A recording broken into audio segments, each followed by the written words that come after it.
Epictetus, one of the greatest Stoic philosophers, reportedly stated, "The key is to keep company only with people who uplift you, whose presence calls forth your best." There's a proverb that goes, "You're the average of the 5 people you spend the most time with." You've probably heard this one. Today we will examine this concept from the perspective of Stoicism. Specifically, we are going to look at the 7 different categories of people who can impede your development as a Stoic and how you can successfully manage difficult situations. Number 1, the complainer, who is responsible for depleting your emotional energy reservoir. Everyone has that one friend, family member, or co-worker who is always finding something to moan about, whether it be their job or personal life. Stoicism encourages us not to fixate on problems, but rather to focus on solutions that we can implement. Reduce the time you spend around chronic complainers, put some mental distance between yourself and their rants, and steer the conversation toward finding answers. Maintain a vigilant watch over your mental tranquility if you want to continue along the Stoic path to resiliency and virtue. Number 2, the drama magnet, finding your way through the rough seas. For a moment, picture yourself steering your life like a ship across placid waters until you run into the drama magnet, a whirlpool of problems, disagreements, and debates. You can assist yourself in staying on track by practicing reflective listening and selective unavailability. Always remember that the key to lasting contentment is to focus on savoring the here and now rather than dwelling on the uncertainties of the future. Navigate your ship with composure, avoiding the whirlpools that could derail your journey toward more significant personal development and contentment. Number 3, the naysayer, watering down your vibrant canvas. A naysayer is someone who, like brushstrokes of grey paint, consistently casts doubt and negativity across your colorful artwork. Instead of taking in their negativity and allowing it to affect you, you may engage in constructive confrontation with them or ask for their advice. Epictetus once said, "We have 2 ears and 1 mouth, so that we can listen twice as much as we speak." Keep this piece of advice in mind.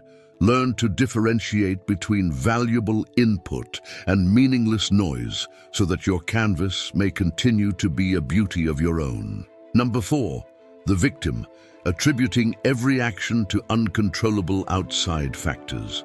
The victim in the game of life is the one who continually remains in checkmate by blaming external causes for every lousy move they make. When working with a victim, it is critical to maintain a compassionate distance while also establishing clear limits. Keep in mind that the game of life is like a game of chess, and that being permanently checkmated is often a choice rather than a predetermined outcome. Gain command of your game board, engage in deft maneuvering, and aim for personal development while you play. Number 5, the toxic positivist, throwing confetti on your garden, spreading the confetti. A poisonous optimist is someone who emits an excessive amount of happiness and brushes off any pessimism with a wave of glittering optimism. Embrace the complexity of your sentiments by acknowledging both the positive and the negative emotions you experience. Seneca reminds us that genuine happiness requires accepting one's responsibilities, even when those responsibilities are unpleasant. Maintaining a level head in the face of life's challenges and allowing yourself to be nourished by both the sun and the rain can help your garden thrive. Number 6, the manipulator, rewriting your life script. Through emotional or psychological manipulation, the manipulator slowly rewrites the script for your life. Use fogging to convince yourself of the truth, but refuse to give in to emotional coercion. Establish distinct boundaries, be unafraid to say no, and keep in mind the sage advice of Epictetus, which states that we cannot choose our external circumstances, but we can always choose how we respond to them. Take back control of your story and let your principles and choices direct your path. Number 7, the time vampire, who is responsible for disrupting your harmonious symphony. Imagine your workday is a carefully composed symphony, with each instrument standing in for a different responsibility or obligation. The time vampire may turn your symphony into a cacophony of discordant noise, with just a few insignificant interruptions. Learn how to say no in a confident manner to those who drain your social time and protect your productive time by employing the Pomodoro technique. Time is a limited and valuable resource. You need to budget it effectively to create a masterpiece out of your life.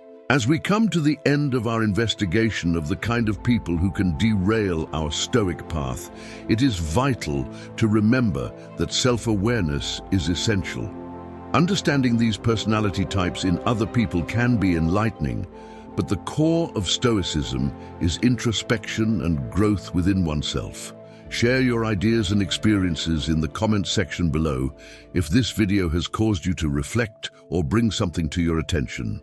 We pray that your decisions align with your virtues, that your actions reflect the wisdom you've gained, and that your life is the masterpiece you were meant to make. We look forward to hearing about your transformation journey, and remember, change starts with a single step. Thank you for watching.